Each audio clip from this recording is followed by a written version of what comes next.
Welcome to The Public Square. I'm producer Alan C. Duncan, here with your friends Dave Zanotti, Rob Walgate, Melanie Elsey, and Dr. Jeff Sanders. Who wants to talk about communism today on the broadcast? Or socialism? What's even the difference between the two?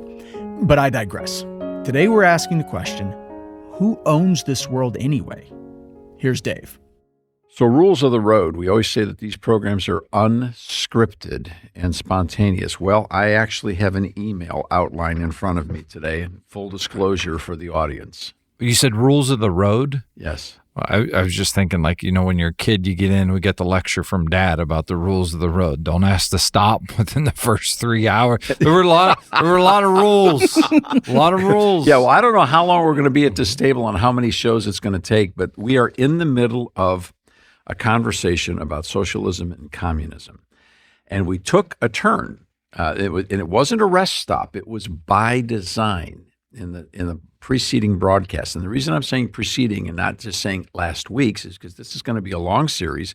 It's going to be around for a while. There are people who are still downloading the COVID Chronicles series that we did from between the years 20 and 22. I think we had 25 episodes. And we still get calls, people writing in, calling and saying, "You kept me sane in that time with those things." Some done from your living room. Oh, yeah, remember that? Yeah, we met there to do a YouTube Live. Some done from undisclosed locations because we could have been arrested. Well, that's the one thing I always think. Everyone says, you need to write a book on this, write a book on that. But I think all the places, we could write a mini book, all the places we've done either TPS shows or radio interviews, and where they've been from, and where you think about all the spots for which we thank God for technology. Yes. So let it be understood that we are not anti-technology. We're going to get into another term in this series called technocracy. Different word.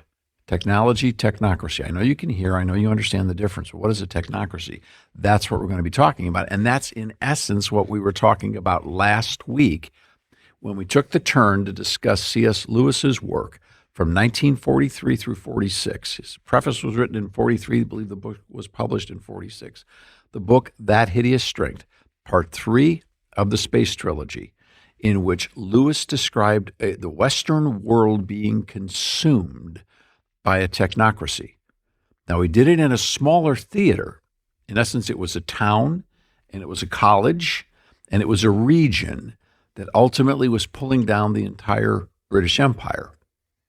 But he did it from the bottom up, from the local up, and it has so many elements of the discussion of human revolution and human reactions. Powerful story. Everyone should read it. In fact, that's not something I said. That's something Francis Schaeffer said. Everyone should read the book, That Hideous Strength. So we went there to make a point. Today, there's another important point that we're leading to. And if you feel like, oh, come on, don't lead me, just give me all the answers. Well, we're still figuring them out. We're figuring them out. And when you just have only the answers, how are you able to have the discussion with someone else? And I can tell you where this is not going to end up. The White House. Now, would to God that everyone in the White House would listen to this series. Would to God that everyone in this country would listen to this series. Love it, hate it. I mean, at least you could pray for us.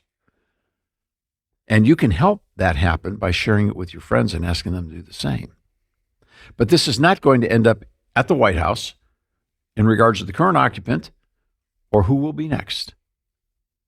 We will walk through the coming election in this process, because much of what we're talking about right now is just election fodder for consultants and people who are painting for the long term. But before we get too far, let's go to today's show title, Who Owns the World? That's almost funny. Who owns the world? When's the last time somebody asked you that question? Who died and made you boss? No, not the same question. Who owns the world? Our purpose today, and I'm reading from an outline, is to compare and contrast. I thought Melanie would enjoy that. That's such a school teacher moment. To compare and contrast competing truth claims regarding the ownership of the world. Why? Why would we go there first? Well, there's an old concept that says possession is 9/10 of the law. In this debate, who owns the world is more than 9/10 of the law. So let's begin with the conversation of who owns the world, because ownership matters. Ownership matters. But wait a minute. Socialism says you shouldn't have any ownership, right? No private property. Nobody should own anything. Isn't he something? Well, He always gets it. He always gets it quick. Yes. you know, No, you always get it quick. some Okay. days. But what about the flanking operation? That's see where it starts. Who owns it? Ownership is critical. Well, let's take it to the widest 30,000 feet. Who owns this? All right, who owns this world? Option one, the world is ownerless because there is no God. No first cause, no ultimate source, no final judge. Jeff, this is, in fact, the Marxist-Leninist point of view. Yes, so it's purely materialistic. The godless equation. Yeah, if we just have a world of atoms, that's it. Yes. You know, there is no spiritual component. So if you can't see it, if you can't put it in a test tube, if you can't prove it with empirical data, then it doesn't exist. So therefore, God does not exist. Would that be the true Darwinian model of the strong survive because I own it until someone bigger and badder can take it from me? Or at least I can reside there? Yes and no. They don't want to say that right off the bat. Right. And ownership, again, is irrelevant. You may control something, but it's not owned. Because fundamentally, there's no ownership. This is very important. Control means one thing. Ownership is another. It's like playing King of the Mountain in a snow-filled playground where the trucks have come through and plowed up all the big snow piles. All right, and you get up on top of that hill and you're the king until somebody knocks you off. That's the world of socialism. Nobody owns the snow. Nobody owns the hill. You just are there because you're there. And when you're not, you're not. It's kind of existentialist. So that is the basic distinction between socialism and capitalism. Because in capitalism, there is ownership. Twofold. Yes, there is ownership. And yes, that is right. Now, I think you can break this down, and I think any honest professor of economics and political philosopher would agree with us on that. At the purest form, the difference between ownership and non-ownership is the difference between capitalism and socialism at its most fundamental level. That's why Harold Lindsell wrote a book years ago called "Is Free Enterprise Christian?" I think is what he said. I think what it was. There was Free Enterprise Biblical. I forget the exact title, but what he wrote in the introduction to that book is there's no fundamental difference in the end between godless capitalism and godless communism.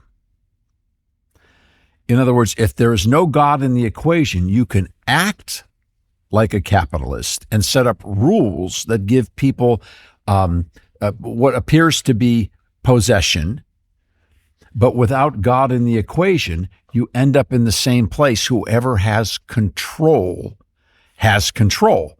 You may practice it differently, but if they're at the end, in essence, it's kind of like this. In the realm of commerce, if there's no cashier at the end, it's all free. If there's a personal creator, then there's a cashier at the end of the line and somebody's got to pay up. Well, I'm just thinking, in that society with no ownership, with that form of structure, what would be the incentive for any type of investment in anything? I'm thinking hotels, like a hotel.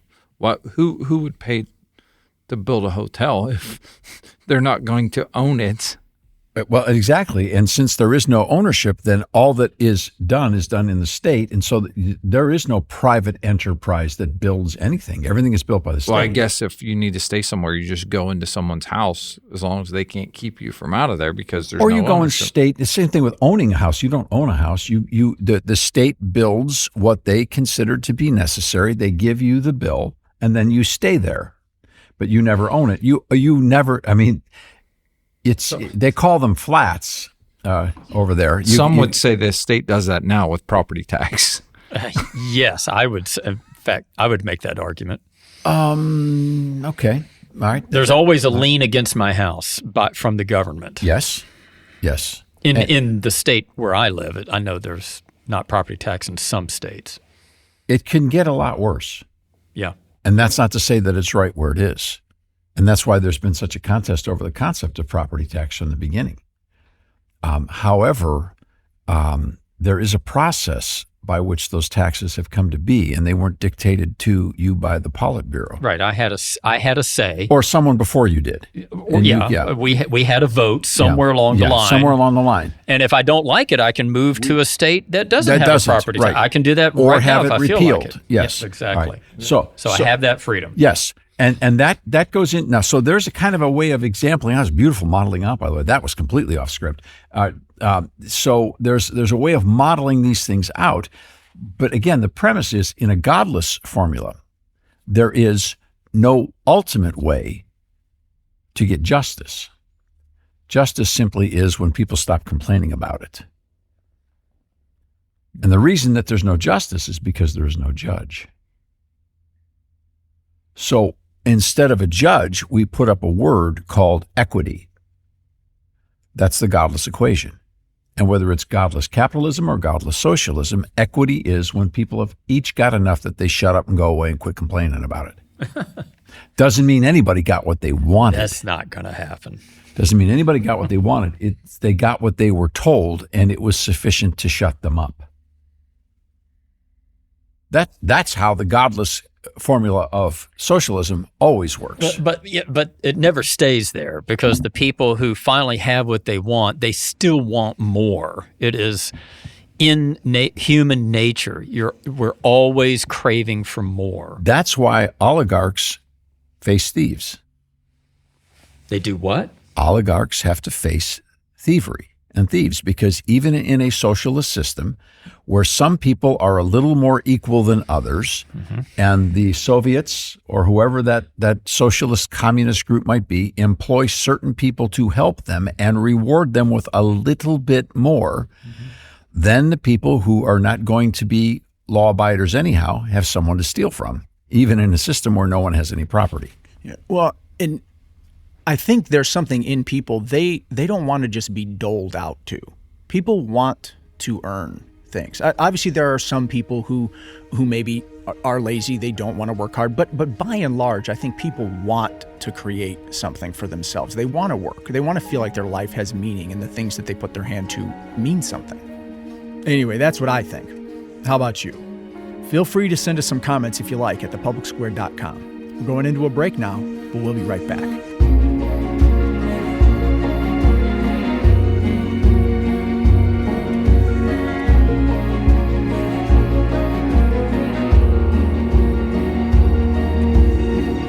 We will be right back for more on The Public Square.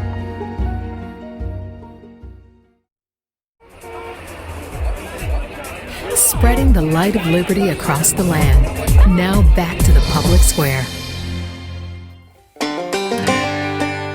We are back on The Public Square, and if you'd like to hear this program again or share it with a friend, you can find us at thepublicsquare.com or pretty much anywhere podcasts are found.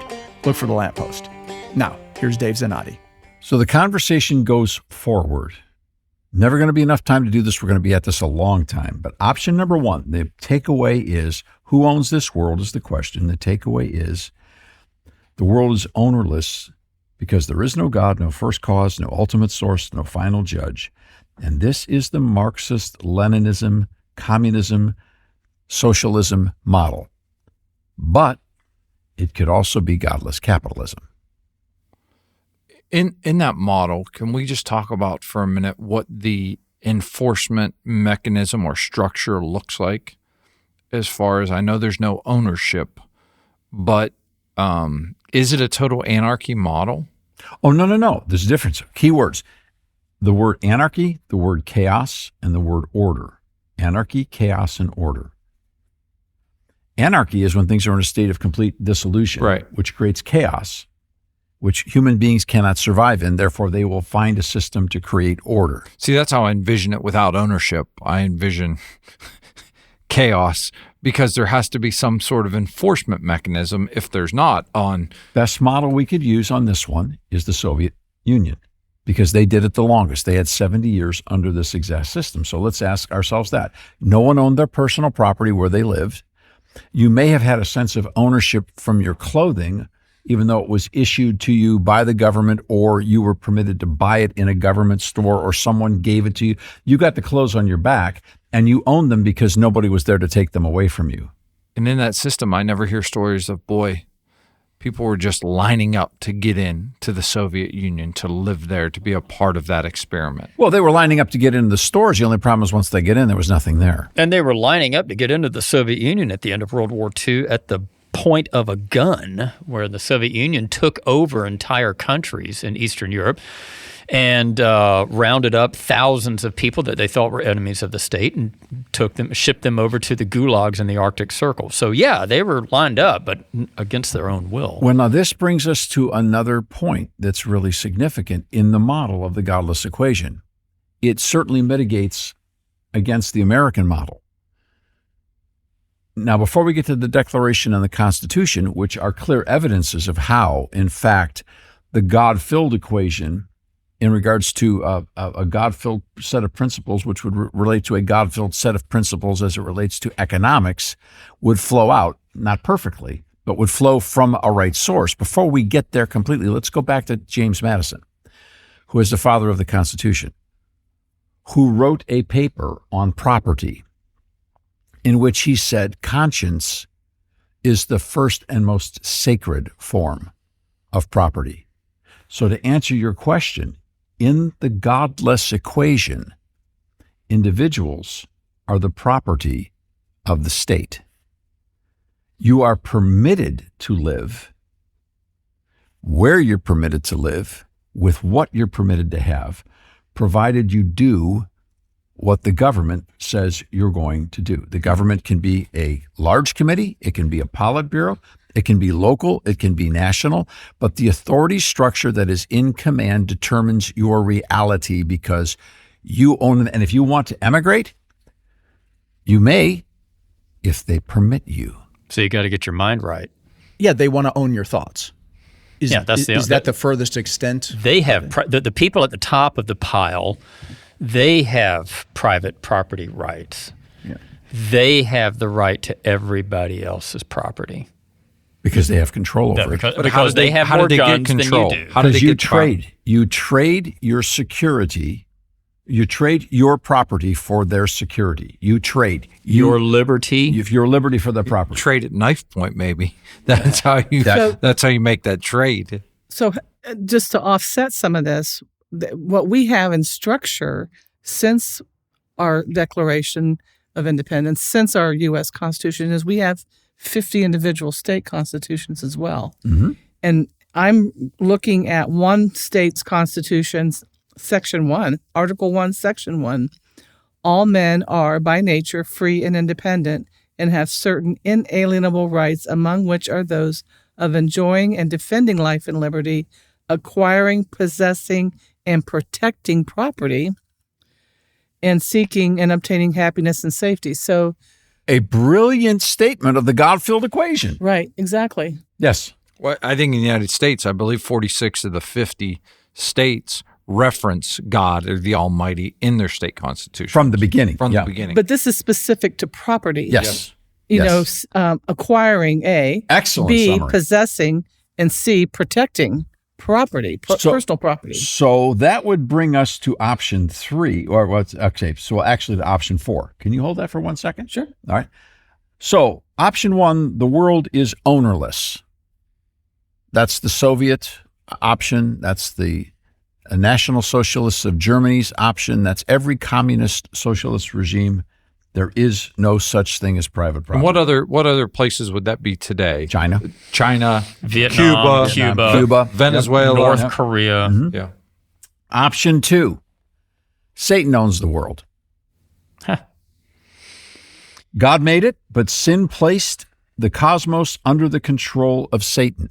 Now, this is not a new theory. This has been around for a long time, but it's resurging today from many sources, including megachurch pastors.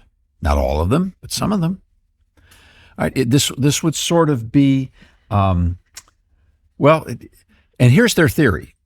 Their theory is that when Adam sinned, he gave control over this planet to Satan. That's what sin really did. And that Satan, according to these theorists, is the little g God of the world. Now, Jeff's head's about to explode because 5 verses are running through his mind all simultaneously. Like 5 books of the Bible. There's 66 books of the Bible. But there are little bits and snippets of verses that they tailor together. Well, they every knit cult together does that. to be able to get them to this conclusion. And some of these pastors are considered mainstream. Some of them have been to Baptist seminaries. Well, just to try to steel man that position before it gets destroyed, Jesus calls Satan the ruler of this world in John, I think 3 times. And in the book of Ephesians, they were blinded by the God of this age. So why does he say that? Well, good question. So maybe these guys are right. Well, okay, so heresy is truth out of balance.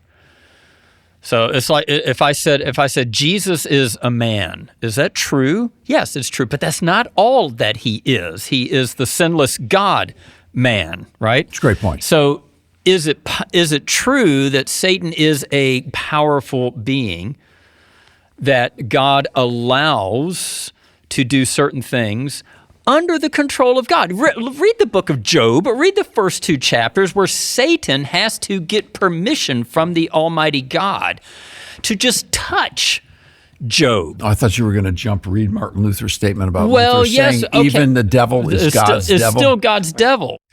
Satan is not the Almighty God. He is not an eternal being from all powerful from He's all a fallen eternity. angel. He is a creature. Mm-hmm. A creature. And through his fall, whenever that took place, there's subject to great debate, he is still under the authority of God. And even the worst that he does is still in the plan of God to accomplish God's will. The death of Christ, men with wicked hands crucified and slain the Lord of glory. And yet it was God's predetermined plan that Christ be crucified, right? Yes. So whatever Satan does, he's still falling into God's plan. Well, let me put it in. Go ahead. Alan, well, you first. to that point on the crucifixion, in John 12, where Jesus is foretelling his death, he says, now is the judgment of this world. Now the ruler of this world will be driven out. And I, when I am lifted up from the earth, will draw all people to myself. So he's expressly saying, ruler, whatever power Satan did have under the sovereignty of God is destroyed at the cross, at the resurrection. Amen. And at the coming of the Holy Spirit. So Christ is That'll preach. undoing That'll preach. effects of the fall. Well, okay, in now- another version, he's referred to as the prince of this world. Okay, so not the king. I'm guessing the Greek word there is Hit arche, which is normally hit the translated interlinear and see if it prince. comes up arche. We're doing Blue Letter Bible Study by this. It's not a Yes. plug for them. They're a Right nonprofit here. like us. Yeah. Mhm.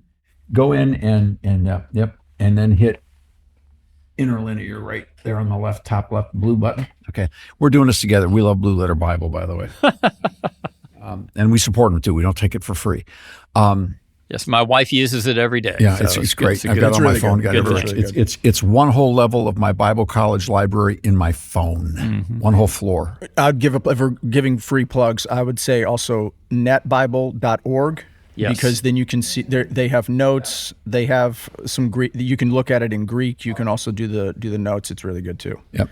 So it's Archon. So that's like little ruler. So Okay. prince is a perfectly acceptable. Now, there's no doubt that translation. he has power, and there's no part that he has been permitted to enter here, and there's no part that Adam and Eve ate the apple, Or and whatever that it was. and that gave him more. It He- gave him more room because the creation was now fallen and easier to manipulate as well. But here's the other piece of the doctrine. As the God of this age, he is the false God. He is not the true. There Now, is just- only now, just a one second, just a second. true We're going to run out of God. time. We're going to run out of time. All right, just a second. But here's what they say to me. What? They say, in the temptation, Satan presented all the world's here to Jesus and said, "You'll have them all if you just bow down and worship me." And Jesus did not challenge him. Okay. Right. Satan has a stewardship from God. You got more. Well, because Christ receives all power and authority after the cross and after the resurrection and after the ascension. So Satan was trying to tempt him to shortcut the process that the Christ came here to walk through. One doctrinal thread that makes sense. I've got another one. We got to go to break.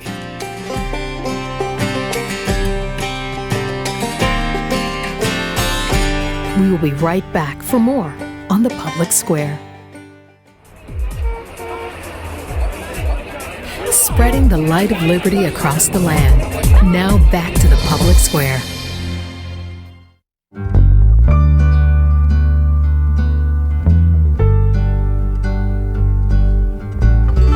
You are listening to The Public Square. Alan C. Duncan here with Dave Zanotti, Rob Walgate, Melanie Elsey, and Jeff Sanders. We're having quite the theological debate today on the program. Back to you, Dave. Second point here. Second point. We're talking through the break, as you can tell. All right. So, Alan, you have, I'm not an expert, a teaching expert on dispensationalism. Nor am I. And I'm not suggesting that what you're saying it is dispensational, but it sounds like it's time ordered. I have an issue with that. By the way, it's very logical and may, in fact, be exactly on point. But what do I do with Psalm 24:1? The earth is the Lord's and the fullness thereof, the people and all who dwell in that. Yeah. That was way before the crucifixion. Yeah. Well, Christ is the lamb slain before the foundations of the world. So God is outside of time. Yeah. But in his human body, he surrendered to time in a sense. Got that. Okay. It happened in real history. Very strong and truly intriguing philosophical argument. The cross did something. I appreciate it. Christ's death on the cross hang on. did something. No, it just didn't do something. It was actualized. It's tetelestai. It finished everything, if you will. Yes. All right. But not everything is seen as finished yet. But even when Jesus walked the earth, the demons still constantly came to him and through the demon-possessed people, asking his permission for certain things, begging him not to do other things. Jesus is King, Lord, and Master from eternity past, and then when he hit the planet at Bethlehem, he's still King, Lord, and Master. And Satan cannot do anything without the permission by the way, of the king. Thank you. If you're a Sunday school teacher, pastor, a small group leader, and you are furious with us right now because you really do believe that Satan owns this place, just write us a question because we'd be happy to know you're there and would be happy to pray for you and you pray for us. Please, you can get as offended as you want, but don't write a hate mail because that won't do you any good. Then you have to ask Jesus to forgive you. We forgive you, okay? We're talking this through, but it's worth talking about. And if it's got you stoked up, it's good because obviously there's a reason that you're stoked up because you care. And the fact that you care is what matters. All right. Now, Psalm 24:1, the earth is the Lord's, the fullness thereof, the people and all who dwell in it. Rob, jump Psalm 50, verse 12 for me, would you? Yeah. All right. Psalm 46. Be still and know that I am God. I will be exalted among the nations. 10, yeah. I will be exalted in the earth. The entire book of Isaiah, God talks about, I am God. There is no other. Yeah. This is mine. Isaiah 44:6, Isaiah 44:8. There is no God before me, neither shall there be after me, says God. Isaiah 44:6. Not a competition. 8, Isaiah 43:10. What do you got 50:12 on Psalm Psalms? 50:12. If I were hungry, I would not tell you, for the world is mine and all that is in it. Can I say that to my kids? That's the coolest flex of all time. I wouldn't even tell you if I was hungry. How good is that verse? That's so cool. Read it again. If I were hungry, I would not tell you, for the world is mine and all that is in it. So was God speaking in the first person just messing around with us there? Is this like stand-up comedy from the Almighty? No, he means what he says. He means it, but when Jesus came to earth, he did let us know at times he was hungry, did he not? Sure, but there was also times that for 40 days and 40 nights he hungered. and was sustained by the fellowship of the Father. You know, Paul writes in 1 Corinthians 8:6 that there are gods many and lords many. But to us there is one God and one Lord Jesus Christ. There are false gods. There are false lords, and Satan is one of them. Alan, jump into Ephesians 1, can you? And this guy, he's directing, executive directing, he's contributing, and now I'm throwing him off on a scripture. All right, so while he's doing that in Ephesians 1, because it sounds like the passage you just talked about, I want to go back to Matthew 28 and the Great Commission, which we talked about. Jesus, resurrected, says, all authority in heaven and earth has been given unto me. Last word, final word, first word, from the first and the last, ends this conversation. All authority. Now, Ephesians 1 kind of talks a little bit about how much that authority is and what it looks like. You got it? All right. Ephesians 1, starting in verse 20, says, this power he exercised in Christ when he raised him from the dead and seated him at his right hand in the heavenly realms, far above every rule and authority and power and dominion and every name that is named, not only in this age, but also in the one to come. And God put all things under Christ's feet and gave him to the church as head over all things. Who's the boss? Jesus. Mm-hmm. Yeah. This does make it seem like it was, as we can understand it, an order of time. When he is raised, then he ascends and is seated. Yeah, and again, that is a beautiful philosophical question, and people may come into different shades of that, but the point is he's at the right hand. He has told us all authority in heaven and earth belongs unto him, period, end of conversation. And the Old Testament stature says God may have been letting people operate down here who pretended that they were the boss, but it's always been his. It was never given away, and only he had the power to give it away. Mm-hmm. Adam didn't. No, sir. God never gave it away. The liar, the father of lies, the one when he speaks, because Jesus also said this, when he lies, he speaks in his natural language. The liar said, I'll give it all to you. Why did Jesus have to contradict him? Because he knew he was lying in the first place, so he didn't need to bother. Why would Satan own something he didn't? Suggested on my part. I'm not attempting to mind read the scriptures. Why would Satan own something that he didn't make? Wow. The man is scoring philosophical points. Sorry. Does he get the dollar raise? No, he doesn't get the dollar raise, but I don't want him getting any applications out either from any of these universities that want to come in for a PhD program in philosophy. It takes too long. We need you here. This is good. These are good, solid questions.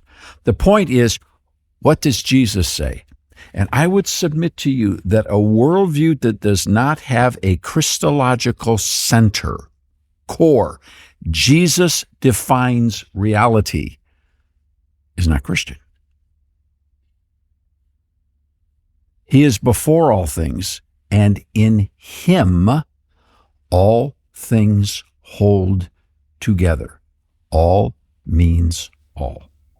Well, and Jesus in his time on earth in human form, that's why I think you also saw him get frustrated so much with the religious leaders of the day, right? The high priest. Who was his frustration with? The people that were, in essence, faking it and not acknowledging where true authority came from. Look, if he doesn't own it, how could he be the judge? Which, by the way, is the term that was used in the Declaration of Independence, the appeal to the supreme judge of the world for the rectitude of our intentions. Clearly not a socialist moment. All right, option 3, who owns the world? Big tech. Just ask them. And if they don't have it yet, soon they will. I thought we just said Satan didn't own it. DUNCAN at APR.org. The big tech companies will soon own everything. Just ask them. No, I think that comes back to the difference between control and ownership. I think big tech is going to step in and exercise a level of control. They will never have ownership. Well, but big tech also operates on the premise that we are giving them all that they need.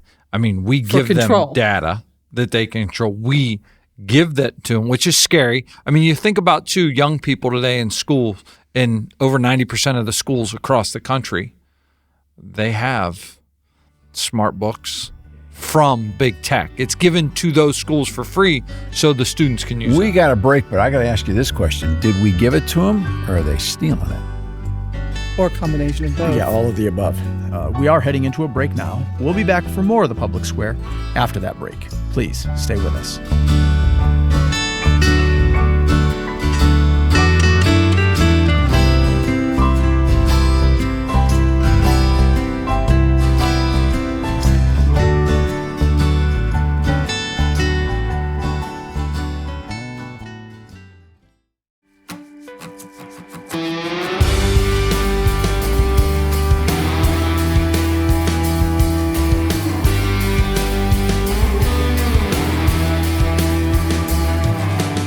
Thanks for joining us today for The Public Square. If you'd like to hear this program again, you can find it at thepublicsquare.com. Now, back to Dave Zanotti. Option number 4, who owns this world? Got me. I think God owns this world. He always has, and he's never been bashful about it. Well, you referenced the Great Commission earlier, right? All authority. But then in the Great Commission as well, there's an action item, is there not? Mm-hmm. It's go, which shows that we have the ability to make decisions. He allows us to have control over things and, in essence, mess some things up. And as humans in our sinful nature, we have a pretty good track record of messing things up. So basically what he's done in the Great Commission is to give us a responsibility to accomplish something. Mm-hmm. He doesn't say go and try to convince people or go try to do this. He says go, teach, disciple. We have a responsibility to carry through with that. And it's not one that we do alone. Go make learners, if you will, is a good translation, teaching them all that I've commanded you, and lo, I am with you all the days to the very end of days. Now, there's the time stamp on that one. So we're not going to get a change in ownership from Matthew 28:18 until he shows up again. The boss is coming back. I did a sermon once on authority, and I'm thinking of the definitions. And what Was this before or after you got thrown out of wherever you were? It's probably during. Okay. But, I'm remembering the definitions and some of the teaching points. It's the power to influence, to have authority, to command thought or behavior. And in essence, if we allow Jesus to have that authority, that's going to happen. But if it's void of that, as you said in option 1, who has it and where is that powered influence coming from? Okay, so who's commanding the behavior? So you can tell we've left the script a long time ago, but we got to the 4 questions. But now here's the 5th question. Who cares? Really? Who cares? I do. I think everybody cares, honestly. Do you really? What if I'm not religious? What do I care? Everybody has a political opinion, whether left, right, middle. Just bring up something around the Thanksgiving table and see who gets mad. It ultimately comes back to who's in authority. That's where it all goes. Okay, look, I'll settle this. Just right now, now you're thinking about it. What? Give me your wallet. You knew mine was empty. Going for Jeff. You knew I He's didn't got the best trunk. I have the George Costanza wallet. There you go. Give me your wallet. What do you want? Everything. That's true Christian love. All right. Because I trust you. Yes. See, there's a friendship here. I know you and I trust you. I've known you for over 20 years. A guy on the street walking up to me and saying, "Give me your wallet." Well, we're going to have a problem. And he's going to have a lot more problems. He's going to have He's going to be in a lot of pain. He's going to be in a lot of pain. Big mistake. Yeah. Who cares? It's always interesting to me is people seem to care when it impacts them. And what I mean by that is, let's think about the New York election for mayor. Mayor Mondani. There are some progressives that have went away from him. Why? Because he put up a database, a searchable database, on who was going to build his luxury tax for having an expensive home in the city. there were some progressives on there. And they're like, wait a minute, hang on a second. You put my name on this searchable database. You, in essence, put a wanted poster out there for my, now all of a sudden they care.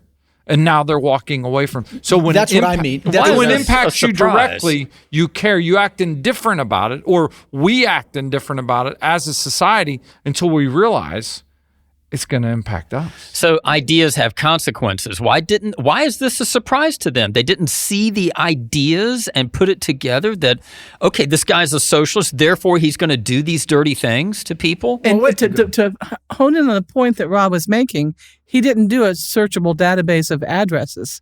He did a searchable database of names. So that then it became personal. Go after these people is what the socialists want. So who cares who owns this world? Because the first premise isn't your politics. Politics are important. And we say politics. Around here, that word has a lot of meanings. One of the words when we say politics that it doesn't mean is political parties. So I want to be careful, because if you're new to the public square, you realize the word political, we don't believe in political parties. We absolutely, now they're okay. You can use them if you need them, but by and large, they're like George Washington said, they're a dangerous fire. We're not interested. We put out all the fires here. Everything's been. There ain't no fires burning here for any of the people in political parties. Period. End of conversation. One of the reasons for that, by the way, it's not period. End of conversation. One other thing. God hates anything that sows discord among brethren. Well, I think God hates this program because you're really getting me riled up right now. I'm riled up too. Because see, if we can't get the question of ownership right, then we have no chance of getting anything political right. When it comes to law, order, justice, not a chance. Who owns this place matters. But that's the first premise of this little red book I have right here, the Communist Manifesto. The first premise of Marxism-Leninism is the elimination of private property. You are not permitted to own anything. Isn't it funny that you can buy the Communist Manifesto and own it? Yeah. But From a corporation? Says who? They say, well, you're not allowed. Well, says who? Who are you? What kind of moral authority? Who died and left you God? What kind of moral authority do you have over me? But there is no God. Okay, fine. You're anachronistic. Okay, fine. Why are your ideas better than mine? Is it because you're smarter than me, or you got more guns than me? At least two of the three are all of the above. Yes, that's what it comes down to. Okay. A, we're smarter than you. And in the godless equation, B, might we have more power than you. Might makes right. And by any means necessary. And the end justifies the means. You want to live in that world? That's the end game. How they get there is the intrigue. And how they get there is by dishonesty across the board. Because there are no morals. There are no absolute truths. So it's okay to lie. It is okay to lie. It is okay to say A is B, B is A. There is no truth. Matter. There is no such thing as absolute truth. There is only power. Mm-hmm. There's only power. Now, what's ironic about that is the way that they get there is by promising justice. But how can there be justice without a judge? Thus, they become judge, jury, and executioner. Yep. Dr. Allen said in one of his recent pieces that you've passed around that when somebody or a body of people become all of those things, judge, jury, that is the definition of tyranny. Yes. That cannot be vested into one person or one group of people. Ever. Because God is all those things. And see, when you eliminate God, then you eliminate the potentiality for understanding the fallen nature of man. And one of the things that's really quite hilarious hilarious in sort of the philosophical, really funny, odd, weird, quirky things, is that in a system where there's no private property, then why would you ever go to jail in Russia? I mean, if you kill someone, who cares? They have no conscience. They have no more. They're just atoms. What difference does it make? If you steal from someone, who cares? There's no private property anyhow. But you have offended your betters by expressing ideas that are simply not allowed. Yeah, the crime becomes thinking socialism isn't right. Yeah, so you have to go away because you are in the way of the utopia that they are trying to bring about. And because you're disobeying the power, because power is now God. Pretty creepy stuff. We've got one more segment left of our conversation to go today. If your station has to leave us now, you can hear the rest wherever you get your podcasts or on thepublicsquare.com. For everyone else, we'll be right back.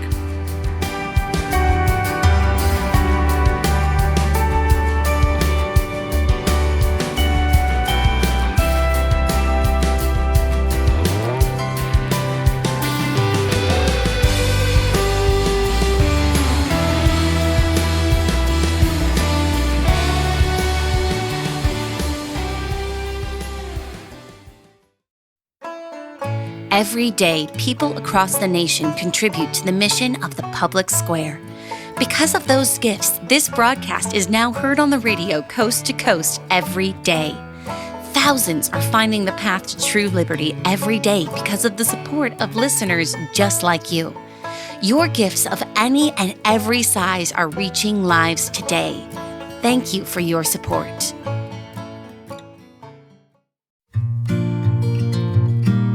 Heading into the final few minutes of the public square, talking about the possibility of a socialist takeover.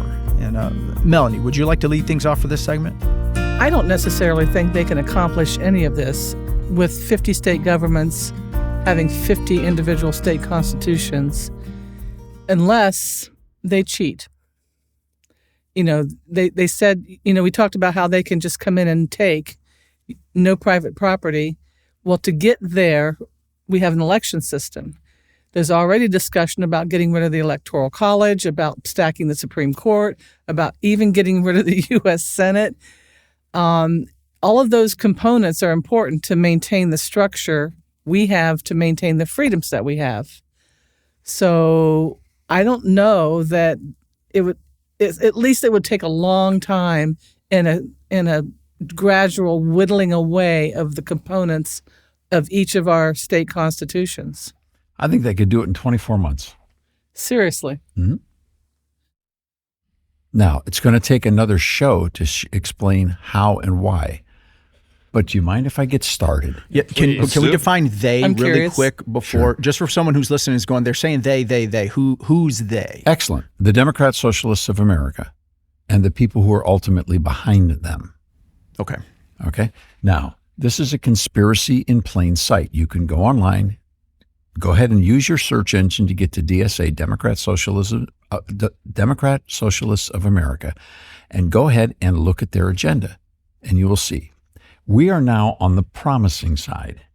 We're on the side where Lenin was at in 1916, explaining to everybody how rotten the system was and how the Tsar had to go and how we're going to take all the stuff and make it equitable, and we're going to transfer to each according to his need, right? How's it? What the last point? From each according to his ability, to each according to his needs. Yeah, but yes, right there in the Communist who's determining Manifesto. Working men of all countries unite. Yeah, so who is at the top redistributing these abilities to needs? It's such a good promise. Well, from each according to his ability, if you just stopped right there, that's capitalism. Like, just stop there. But see, and that's okay, but to each according to his needs. Yeah, you're still going to have to work. But who? But now you're working for the state.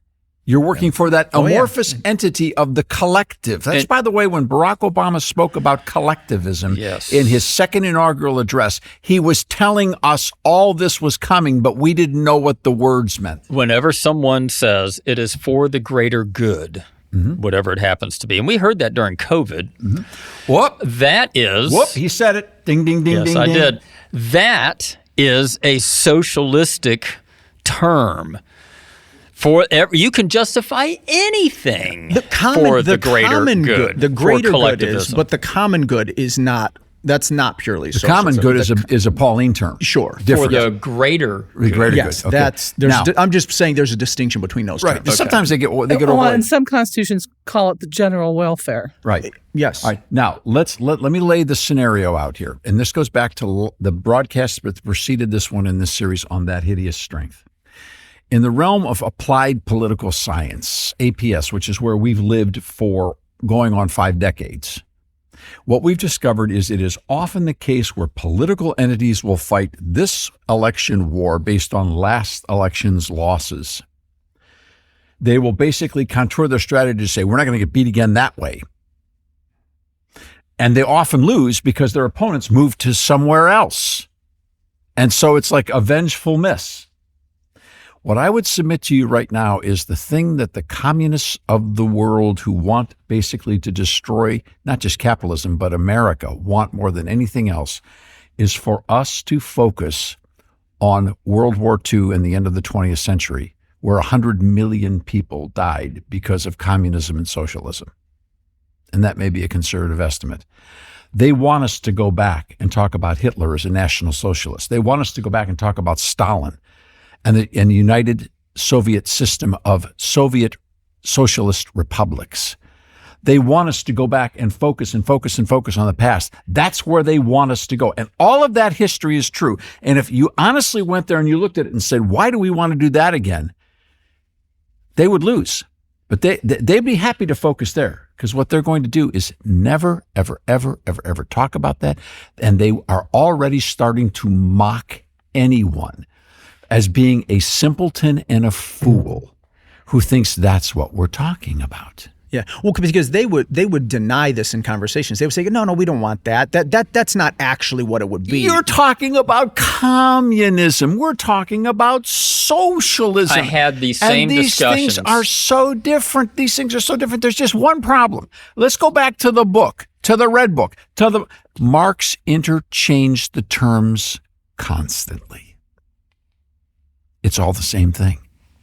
I had these same conversations with a democratic socialist in 1980 and 81.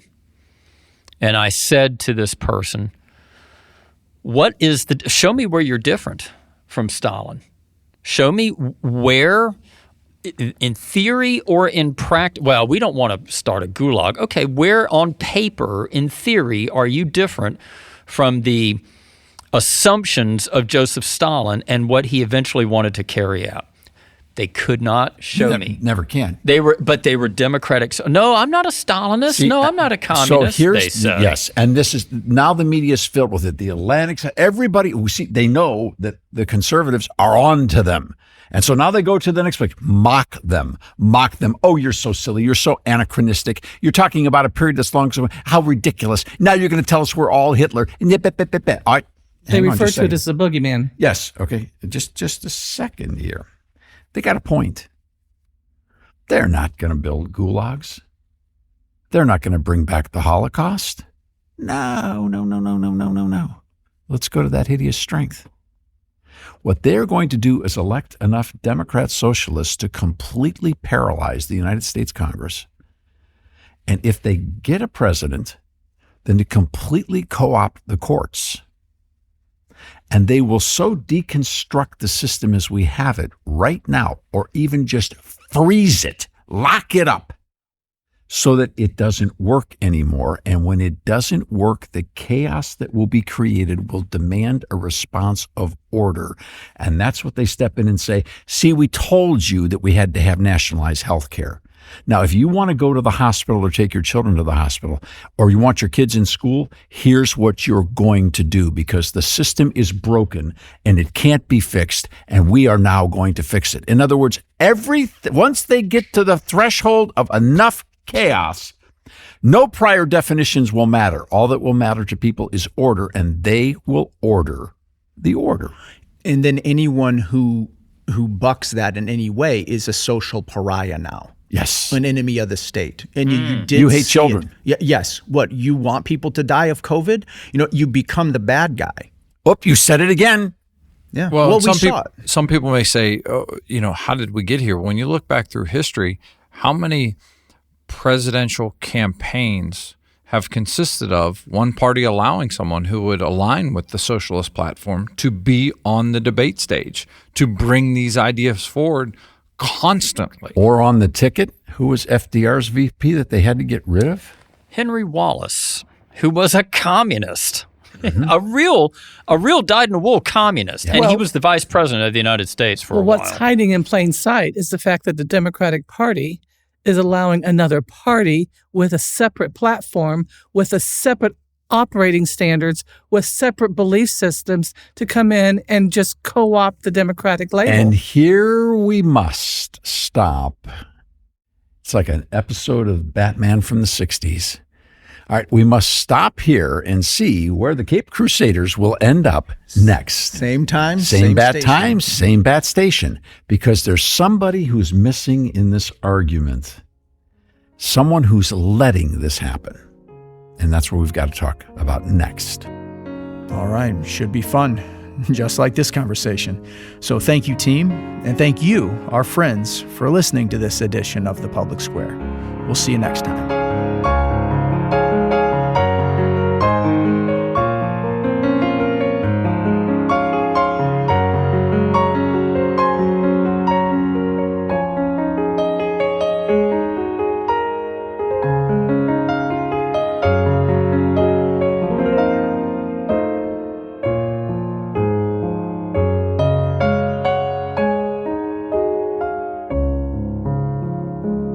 The Public Square is a broadcast service of the American Policy Roundtable.